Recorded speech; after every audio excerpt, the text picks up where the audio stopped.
let's go to a call from Australia. We get calls not only all over the country, but all over the world, man. Jeff is calling in from Australia. What's up, Jeff? G'day, mate. Look, I was just ringing up with an observation of the electoral system in the United States compared to Australia, and how a person like Donald Trump, who's a convicted criminal, a rapist, a misogynist, a racist, and every other poor quality human being could get elected as president, yet alone in Australia he would not make pre-selection for a local member in a federal election. Yeah. I just find it very strange. Yeah, I do as well. What do you make, my friend, since you're in Australia, what do you make of Donald Trump threatening to own Gaza, 25% tariffs, all those threats? What do people in Australia think about what Donald Trump is doing? And do you think that Donald Trump is not just a threat to democracy and a threat to America, but do they think they're even a threat to people living in Australia? Well, I don't know if he's a threat in a physical sense, like, let's invade Australia like he wants to make Canada the 51st state or some malarkey like that, which is a complete load of hooey. Right. But the people I speak to and my friends and all that, we think the bloke's complete nut. Like, he's an idiot. Mm-hmm. There's no two ways about it. Mm-hmm. He is. I agree. I think there's some people in the United States that know less about the American Constitution and the way the electoral system works there than people in Australia. Yeah. And I blame that entirely on the insidious infiltration of right-wing media that's owned by that traitorous Australian Rupert Murdoch. Mm-hmm. Sure. And he's Fox News and all these other right-wing media outlets that spruik. They're just propaganda arms for right-wing. Talking points. I agree with everything you just said. I love the people of Australia. I think of you guys like I think of Canadians, in at least in this. You guys are really good people. You're our allies. You have less crime. You respect the rule of law. Nobody's perfect, but I see what's happening in this country and everything you just said. And I think you and people of Australia and many good people around the world see Donald Trump as a laughingstock, not just crazy. I agree with you. Not just dangerous, but a laughingstock of the world. And I'm very concerned that how we're going to get through this, not just as a country, but the world, with Donald Trump at the reins over the course of the next 4 years. I'm very concerned. And I think America, we're losing respect around the world. That's what I think. Well, I would think so. I mean, this tariff policy of his, he says, I did it because I got these concessions. Well, if you go into it, he got nothing. Yeah. He just made it look like a complete doofus. But if you talk to MAGA supporters, they'll make it seem like Trump got something out of it. I had a moron calling yesterday. Oh, we got 10,000 troops at the border. Look at the president of Mexico. Yeah, there were 15,000 troops at the border under Biden. Oh, look at what Trudeau did. What did he do? He announced in December he was going to put 1.2 billion towards border security. He announced it in December. Oh, okay, we'll get rid of the tariffs now. A win for Donald Trump. They caved. And they have no idea what they're talking about. Donald Trump doesn't know what he's talking about. But if you speak to these MAGA supporters, they'll make it seem like it was some sort of win when it was the opposite. Yeah, well, I agree. To me, it's like the masses of the vastly uneducated. They just lap up his crap like truffle pigs. He just throws stuff out, and there they go. And it's just ridiculous. It is ridiculous. It's insanity. My friend, I really appreciate you listening in Australia. Thank you so much for the phone call. Yeah, it's just one last thing, mate. I've got to say, a person like Trump could never get elected in Australia because voting is compulsory in Australia. Oh, I agree. Have to vote. I agree. What time is it there, by the way? People are asking me. It's quarter past 8 on Saturday morning. Wow. All right. Cool. Voting is compulsory and we vote on a Saturday. So you don't have to take time off work. Right. And it's like a big social event. People vote at public schools. It'll never happen here. It'll never happen here because that'll be bad for the Republicans. It would never happen here. Yes, because it suppresses the vote. Anyway. Yeah, it absolutely does. Well, I'm doing a morning show in Australia now. Thank you for the call, my friend. I appreciate you calling out there from Australia. Thank you so much. Thank you. I appreciate it. Hey, it reminds me of Dungaroos. You remember Dungaroos? Making a stupid Australian joke. Leighton Hewitt was one of my favorite tennis players back in the day. The Australian Dungaroos. You remember Dungaroos? The reason I'm calling is because my father served 2 years in World War II to ensure that Canada did not become Germany. Yeah.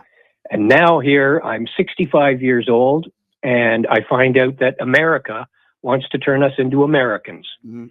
You can throw all the economic power you want at us Canadians. We'll survive. We'll find other places to trade or whatever. What I'm more concerned with is when you're military, when you sign up to your military, do you sign up and do they ask you, if we decide for no apparent reason to attack a friendly country like Canada, right, will they do it?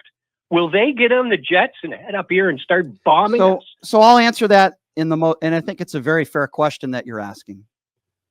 While I do think it's very important, the words of the President of the United States, I am not diminishing his power and his platform and the things he says, which are embarrassing on a daily basis. If you ask me what I think is going to happen, and I could be wrong, I think Donald Trump says a lot of stupid things and ignorant things and dangerous things, but he never follows through on them, right? So my answer would be most likely not, but that doesn't mean we shouldn't take what he says seriously. The threats and the innocent people in Gaza right now, it doesn't mean that his words aren't dangerous, even if he doesn't mean what he says, which we hear from MAGA supporters all the time. How many times, my friend, have you heard a MAGA deplorable say, well, here's what I think he meant by that, right? How many times on a daily basis that I talk to a Trump supporter and I say, what do you think he meant when he said this? When he said this, this, and this, are you opposed to that? And their response is, well, here's what I think he meant. Or they'll make excuses. They crawl themselves into a pretzel, right? They curl themselves into a pretzel and try to make excuses for the orange orangutan. That's what they do. Yeah, well, you see, my life and my children's life is hanging in the balance based on what this lunatic says. I hear you. Nobody can guarantee that he's not going to do it. So that's what I'm asking is, yeah, I think he will give the order because he knows that our natural resources are worth $17 trillion more than you have in the States. Yeah, no, I hear you. Will eventually just want. So what I'm trying to figure out is the only thing we can hope for is a military coup where he gives the order and the order says, no, we're Wayne, not going to Canada. Wayne, do you or members of your family live in Canada? We all live in Canada. Okay, so you live in Canada, and I totally understand your concern. I'm not here to not validate the words that you are saying. You have a right to be concerned. Wayne, I'm concerned for people like you. I'm concerned for people in this country. If you asked me if I had to bet on it, I would say he's probably not going to do that, but you're right. I can't guarantee you that. Nobody can. Trudeau, I like the way he handled the whole 25% tariff nonsense, right? He basically gave America nothing, which he shouldn't have given us anything. And it was all to piss off Canadians. Wayne, I'm with you, my friend, and I understand your concern. I hope that doesn't happen. I don't think it will happen. I can't sit here and did I think there was going to be a January 6th insurrection? Did I think there were going to be fake electorates all over the country? No, of course I didn't. I didn't think any of this stuff was going to happen. So I'm not going to sit here and say that you're not valid with your concerns, because you are, my friend. And I wish you and your family safety, Wayne. I really do. Well, hi, Evelyn. How are you? Hi, Brian. How are you? Good. Thank you for the opportunity. Sure. Brian, I'm a Puerto Rican. And as you know, is what is the news right now in every channel, everywhere. Yep. Because we have the right to feel upset. I live in Florida. I live in Miami, where there's a huge, Latino population here. But we are honest, worker hard people. We pay taxes. We work hard. We don't go to the government to ask for help. Right. And on top of that, we have other people that are very famous in many areas, not only in the music or they are talented in the arts, but we have also in the Supreme Court, we have Sonia Sotomayor. So, Evelyn, I'm sorry to interject. I agree with everything you just said. The Puerto Rican people are wonderful people, and you sound like a wonderful person yourself. I agree with everything you just said. I have to ask you this question, though. What went through your mind the other night when those that were speaking at Donald Trump's MSG rally attacked Puerto Rico? As a Puerto Rican yourself, what went through your mind when you heard that? Well, the first thing, Ryan, and I'm still have it. It's still in my sister and my husband. We still feel the same, and my family members, because we live here, but we have family and friends still in the island, And as soon as they saw it in the news, they started sharing everything on social media, like claiming for people to pay, to apologize. And my husband, we were very upset at that moment. I couldn't just believe it. And still today, a lot of leadership from the island are asking Donald Trump to please apologize. He won't. But he won't, Evelyn. Evelyn, I agree with you. He should apologize. But guess what he did this morning? He doubled down and he said it was a day of love. Yes. Yeah. Yeah, no. He doesn't know the definition of love, Brian. Let me ask you another question. I agree. I agree. I spoke about that earlier. You're absolutely right. His love definition is totally different. So let me ask you another question. From the right love. Let me ask you one more question, because your opinions are very important. What would you say to Puerto Ricans who live in this country, or for that matter, any minority who lives in this country, who still is supporting Donald Trump? Evelyn, what is your message to them?